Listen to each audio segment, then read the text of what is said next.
Donald Trump once again making headlines by stating that the EgyptAir crash that occurred just recently was an act of terrorism. And of course, the liberal media immediately gave him a lot of backlash, saying that you don't have enough concrete evidence to say that this was terrorism.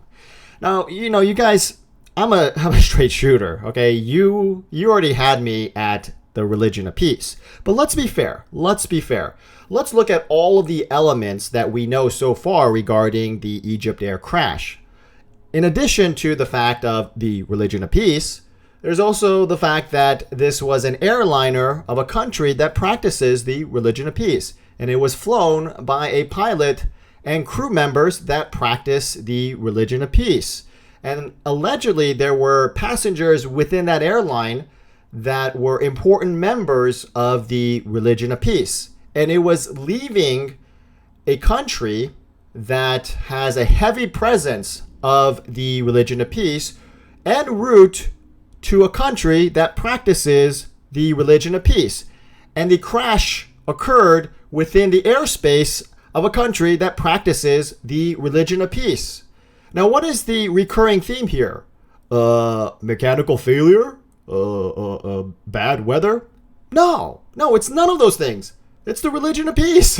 I mean, it's Occam's razor. It's the most obvious explanation here is the religion of peace. That is the constant recurring theme here. If you don't understand that, if you don't have the courage to just look in the mirror and understand that, there is nothing that anybody can do to help you get back on the track of reality, rationality, and logic. You can't ignore that component. As I have argued many times, there is an intractable link between the religion of peace and extremism. There just is. That is simply the reality of the world we live in. And I'll tell you that the Egyptian government have also admitted as such. They said that they are working on the theory that this is terrorism and that they are framing this investigation by the assumption of terrorism, as is the United States government. So this all points to extremism. People say, well, there's not enough concrete evidence. The concrete evidence is the religion of peace. If anything, that is the political motive as to why somebody would want to down an airliner. It's just real simple. Just do the arithmetic, do the math.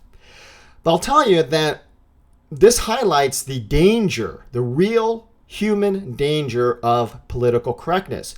Because society and the media are so focused on having some other explanation besides something that is inconvenient to the agenda, that they were just stretching to find any other explanation other than the religion of peace, they have wasted so much time in terms of a critical investigation. Because if this turns out to truly be an act of terrorism, you have a very short amount of time to do critical research, to do an investigation as to who those passengers were. Maybe some of those passengers had very powerful enemies that were inspired to kill them.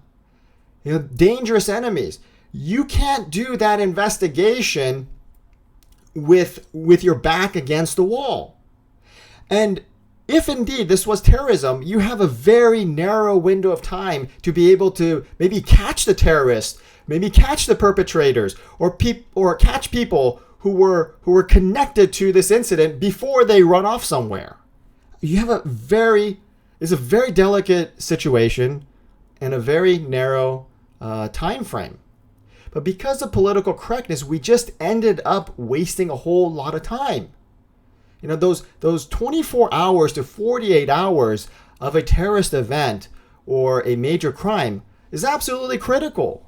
Because beyond that time frame, the operational radius of the investigation increases exponentially. Maybe it increases to a point where it is no longer conceivable to catch the perpetrators in a short amount of time, in a reasonable amount of time. political correctness in this case has been very damaging, because what it has done is has said that political correctness has essentially forced investigators not to look at terrorism as a primary thesis until it became so obvious that that terrorism is likely the way, and then the people, the powers that be, have said, okay, now you can do your investigation with terrorism as a thesis. Well, you've just wasted so much time. You've wasted that critical 24 to 48 hour period, and now that operational radius has increased exponentially. That is the real danger of political correctness. It's not just about not offending people. That's just a small component of it. Here in this EgyptAir crash, we see the ugliness of political correctness. And it's not just Westerners that are affected. Most of the people in that EgyptAir crash were practitioners of the religion of peace. It is the religion of peace that was most affected by this egregious act of political correctness, because it was so obvious. It's so obvious, even without an official pronouncement. It's obvious that this was an act of extremism, that this was an act of terrorism. And now those family members will have to wait for justice.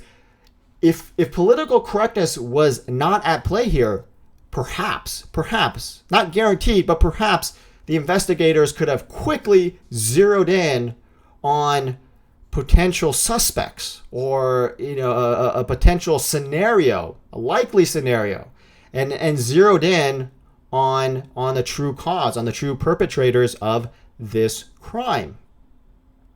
And if it turns out that it's not terrorism, fine. What do we lose here? Okay, maybe we ended up offending a few people. But if it's not terrorism, it just happens to be some, freak of nature that caused that airplane to crash. Well, investigations of that nature take a long time anyways. What my point is that we have a critical driver here. If indeed it is terrorism, there is absolutely no time to waste. We have to work with that thesis and forget about offending people and offending their feelings and all that stuff. We have human lives that were needlessly lost, and we deserved to be able to do a proper investigation. At the very least, we should not be encumbered by this weight of political correctness, which all it serves is just simply get in the way. All it does is just present an obstacle to the truth.